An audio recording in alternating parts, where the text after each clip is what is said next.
আসসালামু আলাইকুম, শুভেচ্ছা সহ আমন্ত্রণ চ্যানেল আই সংবাদে আপনাদের সাথে আছে আমি নবনীতা। বিস্তারিত সংবাদের শুরুতেই জানিয়ে দিচ্ছি ফ্রেশ আটা, ময়দা, সুজি সংবাদ শিরোনাম। সংসদ নির্বাচন ও গণভোটের তফসিল ঘোষণা আগামীকাল সন্ধ্যা ৬টায়। বঙ্গভবনের রাষ্ট্রপতির সঙ্গে সিইসি ও ৪ কমিশনারের সাক্ষাৎ। উপদেষ্টা পরিষদ থেকে আসিফ মাহমুদ ও মাহফুজ আলমের পদত্যাগ। নির্বাচন কমিশন তফসিল ঘোষণার সঙ্গে সঙ্গে কার্যকর হবে জানালেন প্রধান উপদেষ্টার প্রেস সচিব। এবং আওয়ামী ফ্যাসিবাদের মতো আর যেন মানবাধিকার লঙ্ঘিত না হয় বললেন তারেক রহমান। বিএনপি ছাড়া অন্য রাজনৈতিক দল উন্নয়নের পরিকল্পনা দেয়নি মন্তব্য।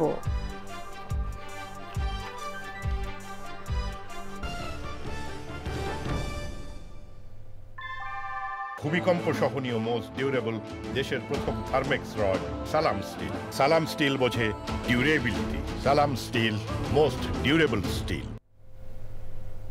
সংবাদ শিরোনামগুলো জানাছিলাম। এখনকার সংবাদ আয়োজন একই সঙ্গে চ্যানেল আইয়ের ইউটিউব চ্যানেল এবং চ্যানেল আইয়ের ওটিটি প্ল্যাটফর্ম আই স্ক্রিনে লাইভ স্ট্রিমিং হচ্ছে। যাচ্ছি পুরো সংবাদে। শুরুতেই জাতীয় সংসদ নির্বাচন 2026।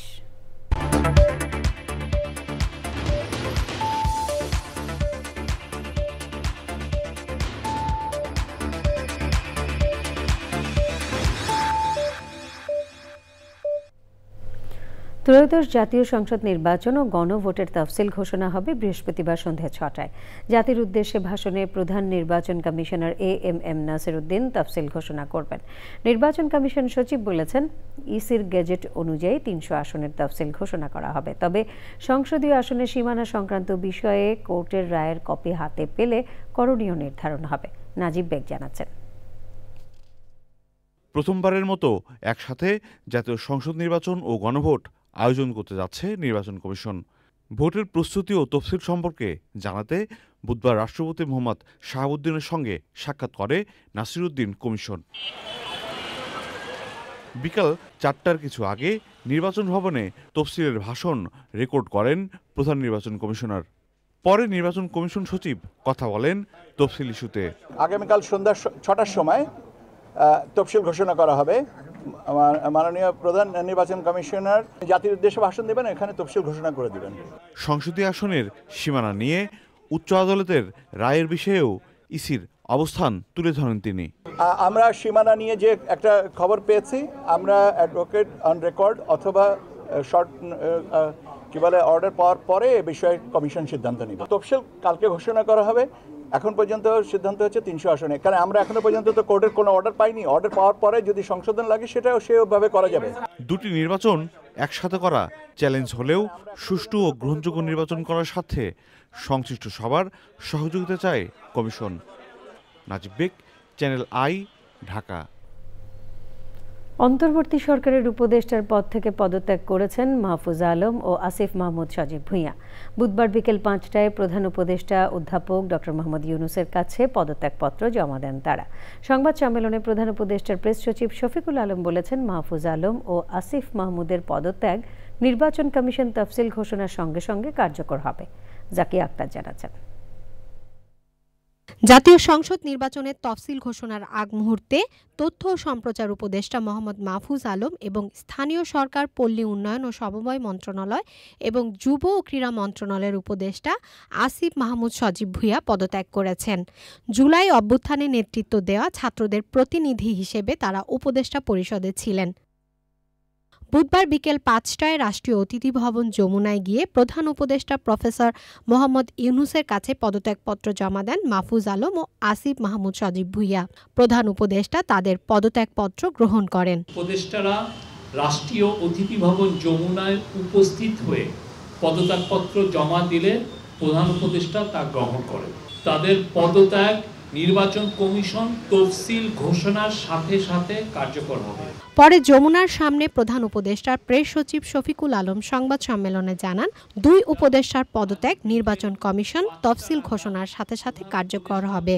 প্রধান উপদেষ্টা আরো বলেন, এটা আমার কোর্ট। আজ একটি ঐতিহাসিক দিন। অন্তর্বর্তীকালীন সরকার সবসময় তোমাদের অবদান স্মরণ করবে। আমি তোমাদের সুন্দর ও শুভ ভবিষ্যৎ কামনা করি। এত অল্প সময়ে তোমরা জাতিকে যা দিয়েছো তা জাতি কখনো ভুলবে না। প্রেস সচিব বলেন, জুলাই গণ অভ্যুত্থানের সম্মুখ সারিতে থেকে নেতৃত্ব দেওয়া এই দুই ছাত্রনেতার পদত্যাগপত্র গ্রহণের পর প্রধান উপদেষ্টা তাদের ভবিষ্যৎ জীবনের মঙ্গল কামনা করেছেন।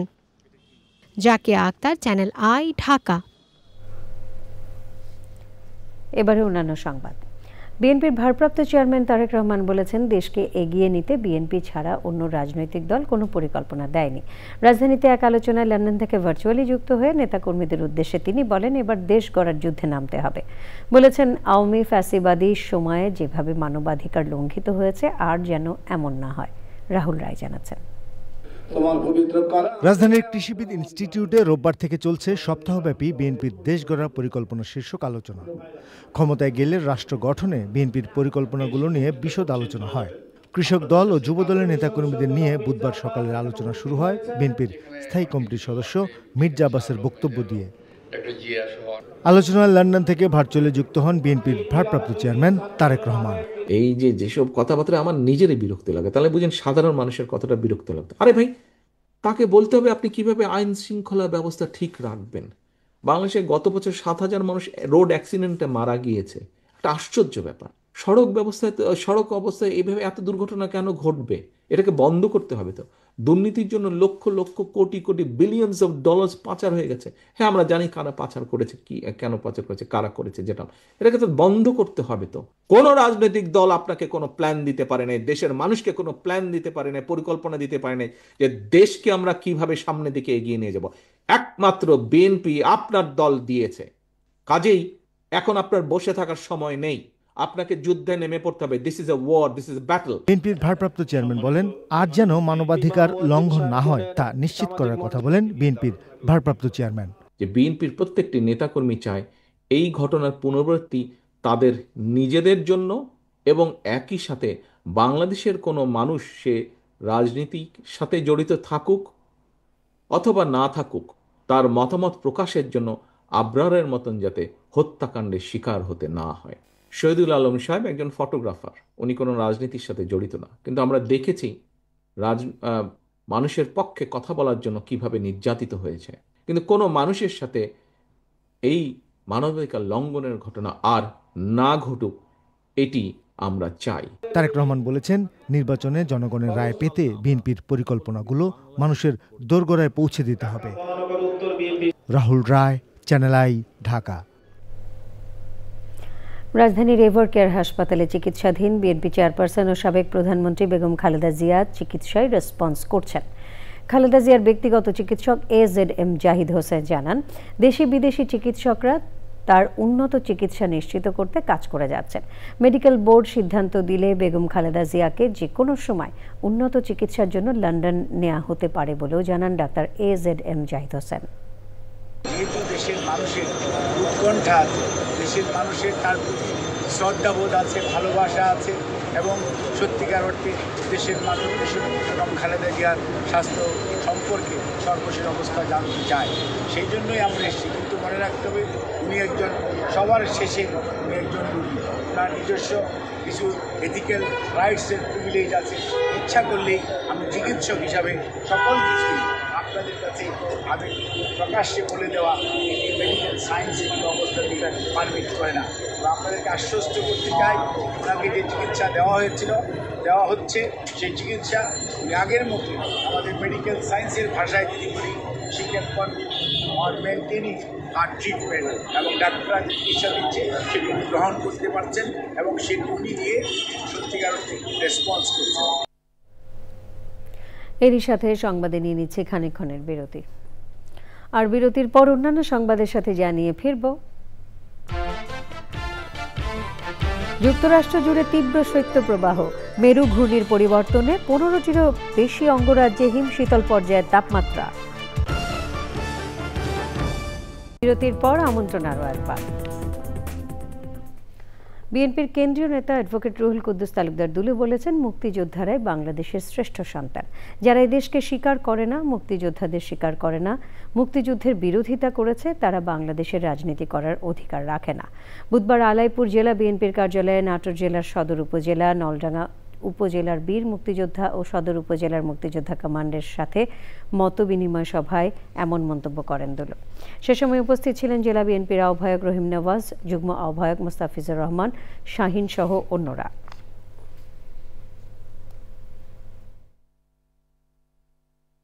মুক্তিযোদ্ধারা হচ্ছে এদেশের শ্রেষ্ঠ সন্তান। যারা দেশকে স্বীকার করে না, যারা মুক্তিযোদ্ধাকে স্বীকার করে না, যারা মুক্তিযুদ্ধের বিরোধী চরণ করেছেন, তারা বাংলাদেশের রাজনীতি করার অধিকার, বাংলাদেশে থাকার কোনো অধিকার রাখে না। যারা এই সঠিক ইতিহাস বিকৃতি করে মুক্তিযোদ্ধাকে রাজাকার, রাজাকারকে মুক্তিযোদ্ধা বানিয়েছে, আজকে সুযোগ এসছে এদেরকে কাঠ করা, দাঁড় করা, বিচারের মুখোমুখি দাঁড় করানো। প্রাকৃতিক দুর্যোগে বর্তমানে দেশের ভেতরে বাস্তুচ্যুত রয়েছেন প্রায় 1.5 কোটি মানুষ। আন্তর্জাতিক অভিবাসন সংস্থা IOM বাংলাদেশে প্রাকৃতিক দুর্যোগজনিত অভ্যন্তরীণ বাস্তুচ্যুতির প্রথম জাতীয় গণনার প্রতিবেদনে বলছে, দেশে 49,55,527 জন মানুষ বাস্তুচ্যুত হয়েছেন।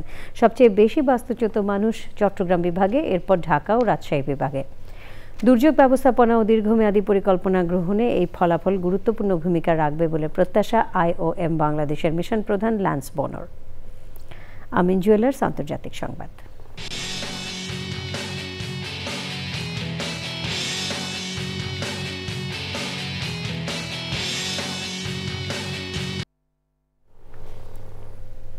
যুক্তরাষ্ট্র জুড়ে বয়ে চলেছে তীব্র শৈত্যপ্রবাহ। মেরু ঘূর্ণির পরিবর্তনে 15টিরও বেশি অঙ্গরাজ্যে তাপমাত্রা হিমশীতল পর্যায়ে নেমে এসেছে। আবহাওয়াবিদরা বলছেন, এই অস্বাভাবিক ঠান্ডা ঢেউ ডিসেম্বরের মাঝামাঝি পর্যন্ত দীর্ঘস্থায়ী হতে পারে।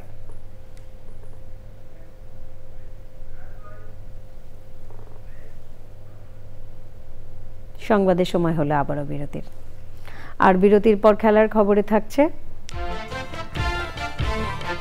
মাঠ প্রস্তুত না হওয়ায় 3 দিন পিছিয়ে 14 ডিসেম্বর শুরু হচ্ছে প্রথম বিভাগ ক্রিকেট লিগ। আসর বয়কট করা কোনো ক্লাবের চিঠি পায়নি CCDM।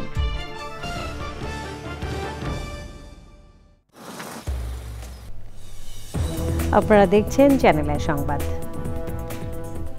অর্থ উপদেষ্টা ডক্টর সালেউদ্দিন আহমেদ বলেছেন, নারীদের অবদানকে অস্বীকার করে দারিদ্র্য হ্রাস কিংবা জাতীয় উন্নয়ন সম্ভব নয়। ঢাকায় সোশ্যাল ডেভেলপমেন্ট ফাউন্ডেশনের একটি প্রকল্পের ফলাফল এবং উপকারভোগীদের অভিজ্ঞতা মূল্যায়ন অনুষ্ঠানে প্রধান অতিথি ছিলেন তিনি। SDF এর চেয়ারম্যান মোহাম্মদ আব্দুল মজিদ, অর্থ সচিব, আর্থিক প্রতিষ্ঠান বিভাগের সচিব সহ বিভিন্ন মন্ত্রণালয়ের ঊর্ধ্বতন কর্মকর্তারাও অনুষ্ঠানে ছিলেন।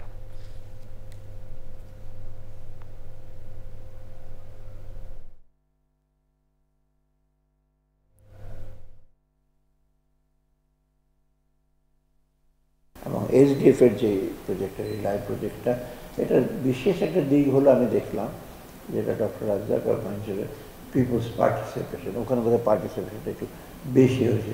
এটা ছাড়া কিন্তু প্রোগ্রাম আইভরি টাওয়ারে বসে বা সচিবালয়ে বসে নানান সেমিনার করে বা আজকের এই সেমিনার করে যে ভালো প্রোগ্রাম যে ডিভাইস করতে, তা না, প্রয়োজন আছে ডেফিনেটলি, কিন্তু যাদের কাছে আমরা যাচ্ছি, যাদের জন্য, তাদের সাথে আলাপ করতে হবে।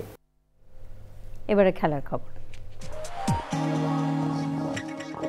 সংসদ নির্বাচন ও গণভোটের তফসিল ঘোষণা আগামীকাল সন্ধ্যে 6টায়। বঙ্গভবনের রাষ্ট্রপতির সঙ্গে CEC ও 4 কমিশনারের সাক্ষাৎ। উপদেষ্টা পরিষদ থেকে আসিফ মাহমুদ ও মাহফুজ আলমের পদত্যাগ। নির্বাচন কমিশন তফসিল ঘোষণার সঙ্গে সঙ্গে কার্যকর হবে, জানালেন প্রধান উপদেষ্টার প্রেস সচিব।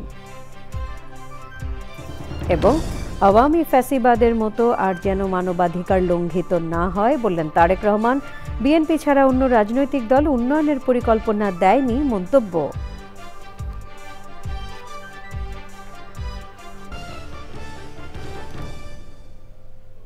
সংবাদে এতক্ষণ সাথে থাকার জন্য সকলকে ধন্যবাদ।